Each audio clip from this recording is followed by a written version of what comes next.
I need a little advice on the matter as I don't know what to do anymore. I was 21 when my fiancé asked me to marry him. He was the absolute light of my life. We had known each other since preschool, our families are very close. He would come and have dinner with us on a daily basis and vice versa.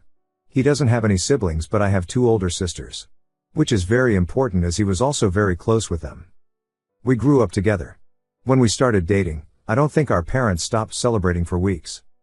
He helped me deal with a lot of my anxiety, and even when I gained a little weight and my mother berated me saying he was going to leave me, he told her off and said he loved me for who I was, not for what I looked like, even though he claimed I was the most beautiful girl in the world to him. We were only engaged for 6 months before the incident. My middle oldest sister, let's call her Nikki, was a very cold person. She never showed any affection. She only ever opened up to my fiancé as she said she saw him as a brother, and he also helped her through a lot of her dark times, such as battling drug addictions and breaking the law. She and I never saw eye to eye. I loved her dearly because she was my sister but didn't like her as a person. Out of the blue she tells me she wants to take me clubbing as we had never been together before, and she felt bad that she was so distant to me. I agreed, and that night we went out. Clubbing wasn't really my style, but once I had a few drinks, I loosened up a little and began having fun. The night was going smoothly until Nikki spotted a guy across the room whom she claimed she wanted to climb like a tree. She walked over to him, and within a few minutes she was back and she had a sour expression on her face. I asked her what was up, but she never said anything. I kept pressing because I didn't want our night to be ruined. She then told me the guy didn't want her number but he wanted mine instead. I told her he was a loser and there were plenty of guys around who would kill to be with a girl like her. She didn't budge though. She told me she needed to use the restroom and then we would leave. I waited for an hour. During this time I was sipping on a lot of different cocktails. I then started feeling really dizzy and lightheaded. I figured I'd just cab it home as I was certain Nikki had left. On the way out though, I bumped into a friend of Nikki's whom she had briefly dated. He asked me if I needed a hand to my car and I explained I was getting a cab. He said he was getting ready to leave and we could share one. I told him okay and we walked out of the club together and into the first cab we saw. I tried to find my phone in my purse but I felt myself getting dizzier and dizzier. I don't remember what happened next as I blacked out, and the next morning I woke up on a hard sofa, my head pounding. When I came to, I realized I was in Nikki's friend's house and my phone was sitting on the glass table in front of me, but it was flat. When he noticed I was awake he offered some tablets and water and explained that I had passed out in the cab and he didn't remember my parents' address, so he just picked me up and took me back here where he laid me on the sofa. I told him I needed to go home as my fiancé would be worried. He called a cab and I left. When I arrived at my parents' house, my mother, father, Nikki, my fiancé and his parents were all standing in the living room. I thought they were worried about me, but the instant I opened my mouth my fiancé asked how could I do this to him? I tried to explain that my phone went flat, but he then went on screaming about how could I cheat on him. I was baffled. Why would he think that? I tried to explain the night's events but I kept getting cut off. Nikki then chimed in and said I was a lying ass and how could I be so heartless to a man who has been there for me through thick and thin. She went on to say I kept flirting with random guys all night, and then when she went to the bathroom, she saw me leave with her friend. I told her what had happened and she showed me photos on her phone where as we were leaving, his hand was on my back ushering me outside. Yes, the photo did look horrible and I was so drunk I didn't even realize his hand was on my back at all. My fiancé was so angry, he kept shouting and his mom and mine were both crying. I then asked Nikki to call her friend and he would confirm nothing happened, but when she called him, he told a completely different story. He said I begged him to take me back to his, and when he did, we slept together multiple times. I saw red and started crying and yelling at Nikki because I knew she had organized this whole thing to make me look bad. I begged my fiancé to believe me, but he just shook his head and left. When everyone had cleared out, my mother slapped me across the face and told me to get out. I left and went to a friend's house where I stayed for a few nights. During those nights I called my fiancé crying and pleading with him to believe me that nothing happened, but it all fell on deaf ears as he never returned any of my calls or texts.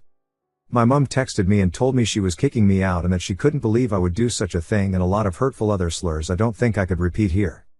She didn't even give me time to get my things as she threw everything out. I was now homeless. None of my family would take me in, as they chose my fiancé and mother's side. I was homeless and single in less than a day and a half. My entire world had been taken away because of Nikki's lies. Now for weeks I tried everything to get my fiancé back and my family. The limit for me though was when Christmas time had come and I went over to my mother's house to try and reconcile. I was sleeping from couch to couch during this time. When I got to my parents' house, I knocked on the door but no one answered.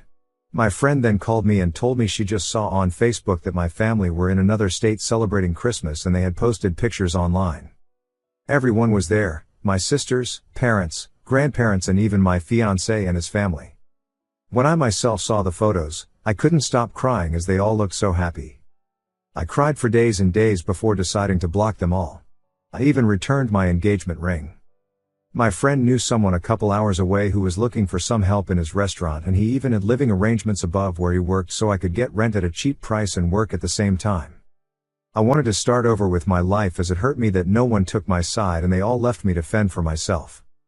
I was able to move pretty quickly and was doing well. The apartment was tiny and I had to work 10+ hours almost every day, but I was able to save a lot of money. I'm not living in the apartment anymore. I was able to rent a much nicer condo but I am still working at the restaurant as assistant manager. Now it has been roughly 2 years since I left and have not spoken to any of my family. I have no idea what is going with them until I got a knock on my door. It was my ex-fiancé.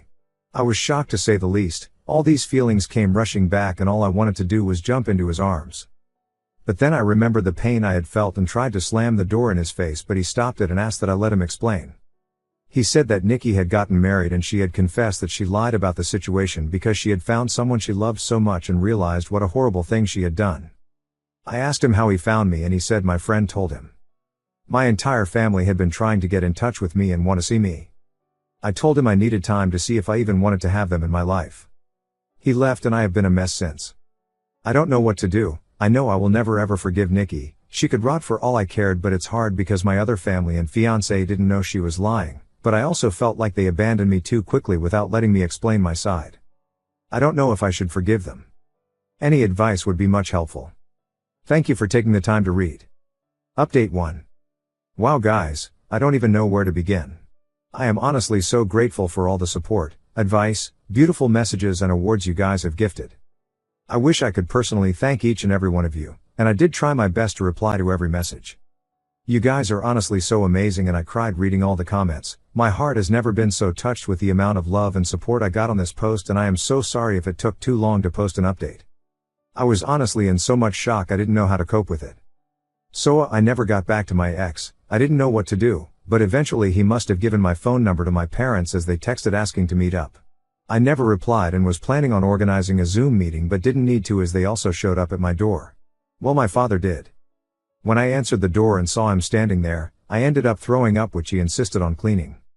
When he was done, we sat down and I just bursted in tears.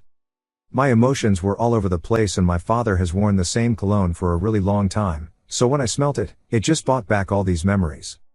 He tried to hug me but I pushed him away and asked what he was doing here. He went on to explain he and my mother are getting a divorce. He said he begged my mother to get in touch with me the minute I left, but she refused and said I was acting like a baby and if I wanted to leave them after doing something so horrible, then I could do things on my own from then on. I asked him how long did it take them to notice I was gone. He said they arrived back home after New Year's Eve and were planning on inviting me over so we could talk. That's when they got in touch with my friend and she told them I left and she didn't know where I was.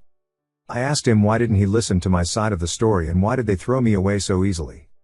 He just started crying. He said he never meant for things to get so out of hand and he wishes more than anything he could take it all back. I said when they found out Nikki was taking drugs and had dropped out of HS, they didn't throw her away, instead we all went on a holiday so she could focus on things besides drugs and during that trip, she got hooked on alcohol and each time they defended her over and over. He said he had no idea my mother was going to kick me out, he thought it was going to be for a few days but then they decided last minute to spend Christmas out of state. My mother apparently promised him I would be allowed back home after they got back. I said she threw away all my stuff but he said everything was still there and she lied about that. I asked him what has happened to Nikki and he said she is dead to him. He wants nothing to do with her but my mother has been crying to him, asking to forgive Nikki as she is not well and they had already lost one daughter, they cannot lose two. He blocked my mother and Nikki and has been on my ex's case about finding me. My ex caved in when my dad said he blocked my mother and Nikki and told him where I lived. I asked that he never show up again unless I give him permission and he agreed. He asked what would happen now and I said I really don't know and that he hurt me really bad. I then just went into detail about how much he hurt me and what it felt like seeing them so happy without me and how hard it has been. We were both crying by the end of it but I was really glad I got it all out, it felt like a huge weight had been lifted off my shoulders. My dad then said he knew a few places around the area and would help get me a better apartment, and he said he would help get a better job, but I told him I wouldn't be leaving this job as my boss helped me out so much and I wanted to repay him at all costs. I said I didn't want him to do anything for me, but I said I do want to reconcile, but it has to be on my own terms and it is going to take a very, very long time to trust him again, and I may never trust him again. He said he would do anything to make up for what he did. I asked him why Nikki did this and if she said anything about it. Well, she said she thought my ex deserved better than me and she wanted to see him happy because he was making too many sacrifices in the relationship. She loved him like a brother and wanted to break the engagement off, so that night she asked her friend to come and escort me out of the club so she could get photos and to take me home so her plan could work. She said nothing sexual happened. I went to sleep on the sofa and that was it. He was up playing video games all night until I woke up, which he has proof of apparently. My dad was planning on getting my stuff from my mother's house and bringing it to me, but I told him I didn't want those things anymore. I then went to ask about Nikki's husband and he said my mother has been hush-hush with the entire situation, but he had his number and wrote it down for me. After my dad left, I decided to call Nikki's husband. I was sweating the entire time and felt so sick. What if I could hear her in the background? Well, anyhow, when he picked up, I just spit everything out, which I deeply regret because I should have eased into it for him. He sounded really confused and I explained the entire situation again. I even went into detail about her drug and alcohol problems. I was honestly expecting him to curse me out and defend Nikki. Instead, he let out a long sigh and, well, turns out, he had a feeling she wasn't exactly innocent. Turns out her and his sister have been having problems and she has been spouting non-stop lies about his sister and has caused a huge rift between them. His sister didn't even attend their wedding. I told him I was sorry, but he should make things right with his sister because Nikki was the problem, not her. We spoke a little more and he hung up. I'm not entirely sure what he is going to do with that information. I hope he cuts his losses and leaves her because he sounded like a really nice person and even he has lost his own sister because of Nikki. So I have decided to reconcile with my dad. My mother has always run the show their entire marriage, so the fact he is putting his foot down and divorcing her and going NC with Nikki shows he is serious about wanting to make amends. I don't think I will ever reconcile with my mother, as she thinks Nikki is a victim also in all this, and at this point I don't care to listen to her excuses. If she reaches out and we talk, I will update the post again. For my ex, I haven't had the time to meet with him and talk, though my dad mentioned he wanted to come with my dad, but he told him I would be too overwhelmed if both were there and seeing them separated will help make clear decisions. He also mentioned my ex was arrested for assaulting Nikki's friend who lied about the entire situation. He was being charged, but the charges were dropped a few days later. I will update the post again, when I have time to speak to my ex. Thank you guys for your being so patient and so caring and just amazing. It's been over a year. Op did not come back to her account, nor create any updates.